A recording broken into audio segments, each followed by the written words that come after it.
Hey guys, James at Kartz-N-Fartz. So I've seen a lot of ads or a lot of posts on social media about how to make your own golf cart cables. So I've been making my own here for a little while, and I'll show you what I do to make a cable.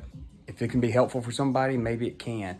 By the time you buy all the crimpers and the material and stuff, if you're only gonna do it once, just buy a set of cable from one of the guys online. I actually don't even sell cables except for my local customers.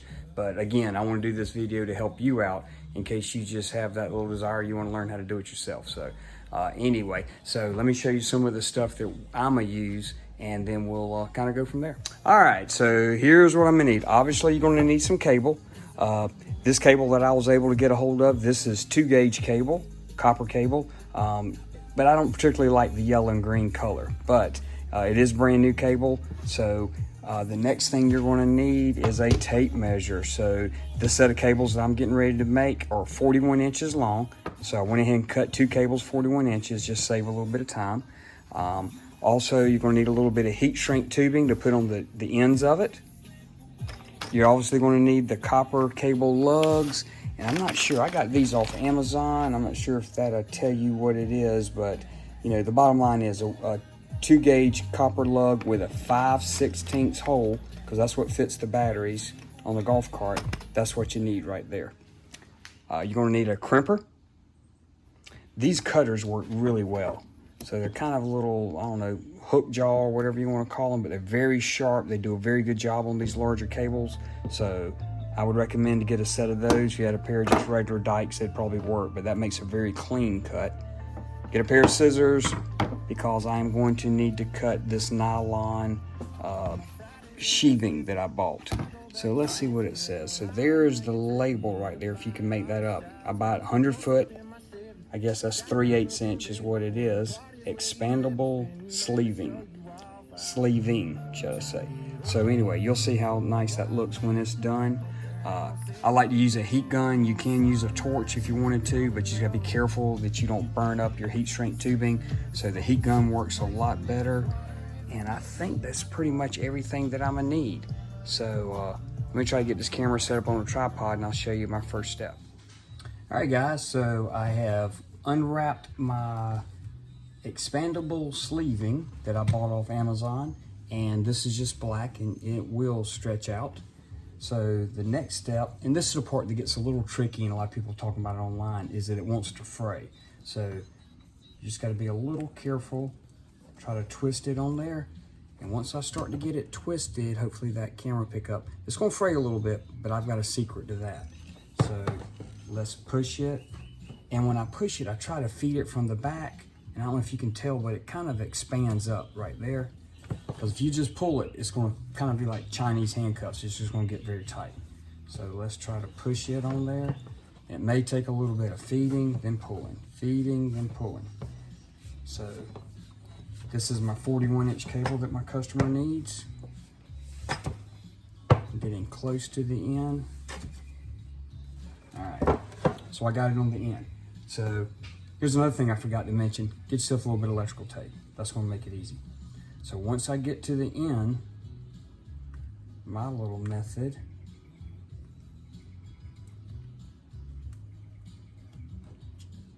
my little method here is gonna be me to get a different roll of tape, I think.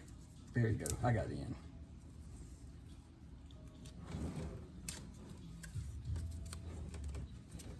Well, I thought I did. There you go. So I've got the end.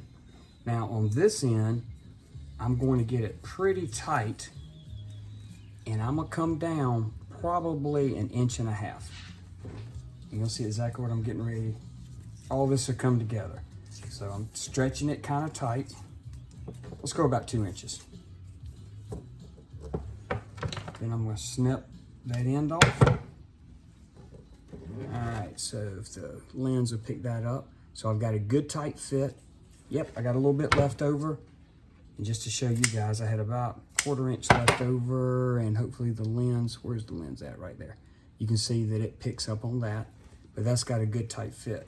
Now I'm going to kind of pull this tight all the way to the end right here, and I'm going to do the same thing before I cut it.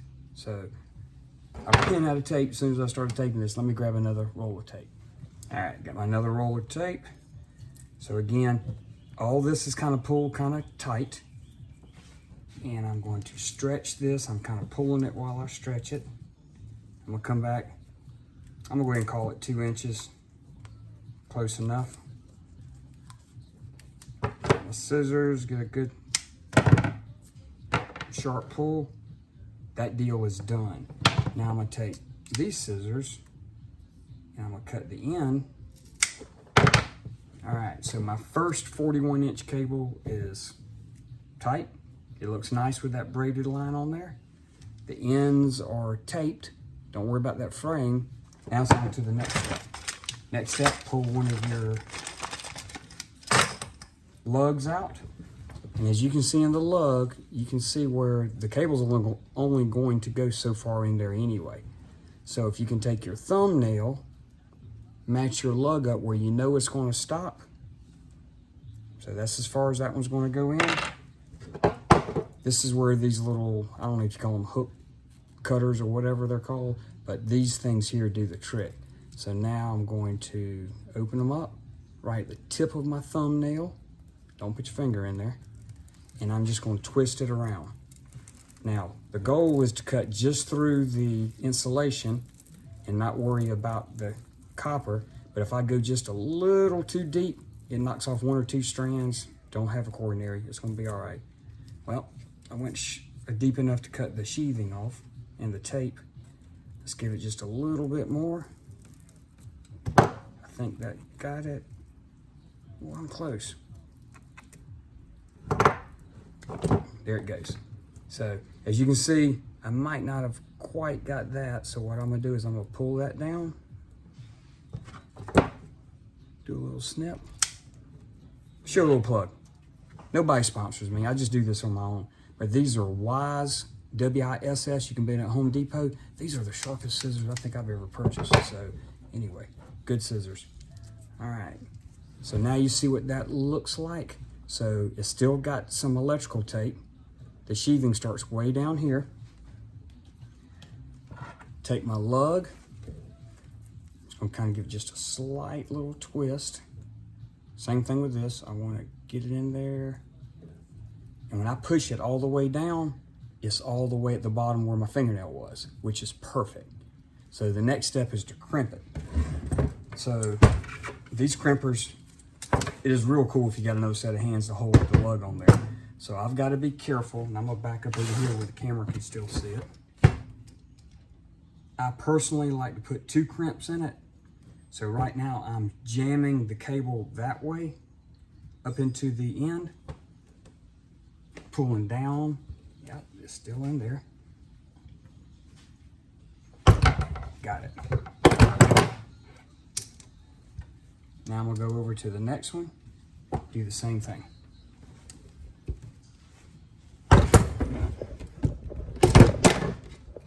Whoop, tripod let loose.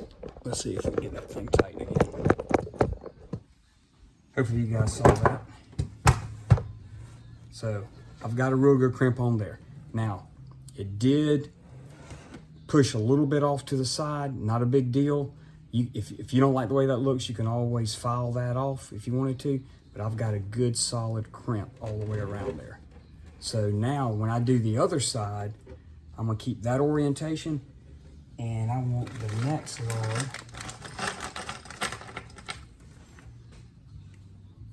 so I want it to be upside down. I want it to be in line with the top one. I don't know if it makes a difference to do it that way, but everyone I've always purchased have always been in line, so I'm gonna make sure that this one's in line. So I'm gonna flip the cable around and do the same thing, and I'm gonna tighten up this tripod. All right, guys, hopefully that tripod won't come loose again. Also, be sure to click like and subscribe to my YouTube channel. I'm trying to get it where it's monetized, and who knows, maybe I can afford a better tripod, right? So anyway, so now I'm going to just do it this way where you can see it. I'm gonna lay my end down, and I'm gonna come to the other side, which you cannot see off screen, and I am going to lay it in the same position, and we're gonna crimp it. So that's what it looks like. I did cut it before I started back up. And whichever way it's on there, if you twist it, it should go in there without a problem. So let's lay that one flat. That one needs to rotate just a little more right there.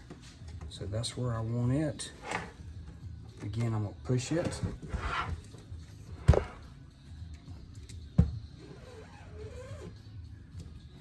And I'll try to pull it down here where you can see it. Okay, got my first crimp. Go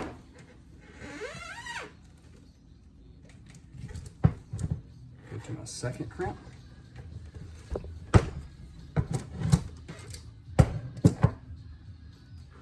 Yep, and I always give it a little twist to make sure it's not gonna come loose.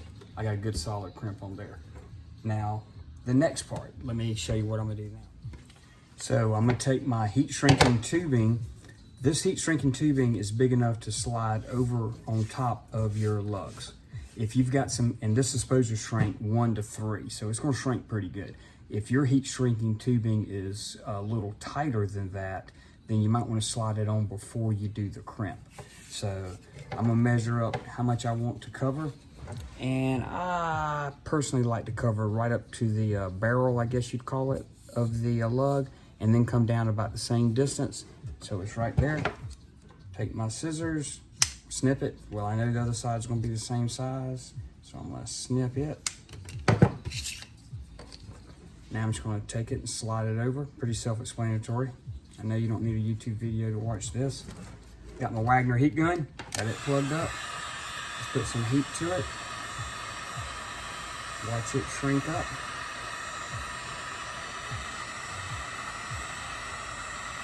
If you get it too hot, that expandable sleeving will melt.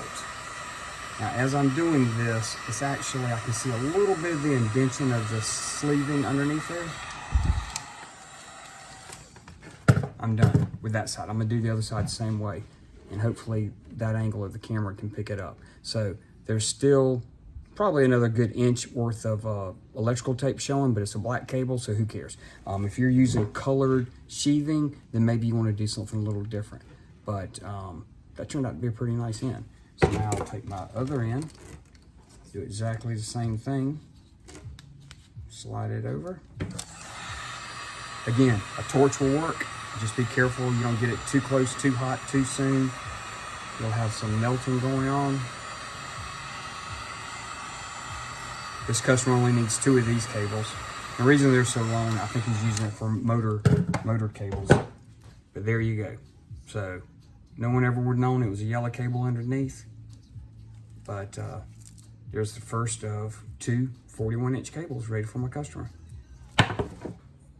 All right, guys, hope you enjoyed that. Hope maybe it'll help you out, do a little DIY at home. And like I said, it's not a very big deal, but if you're going to do any kind of upgrades to controller, motor, maybe even a lithium battery, I do sell lithium batteries, but you know, you may want to upgrade to the 2-gauge cables. So anyway, that is what I think they call it, welding cable. So it's a lot more flexible.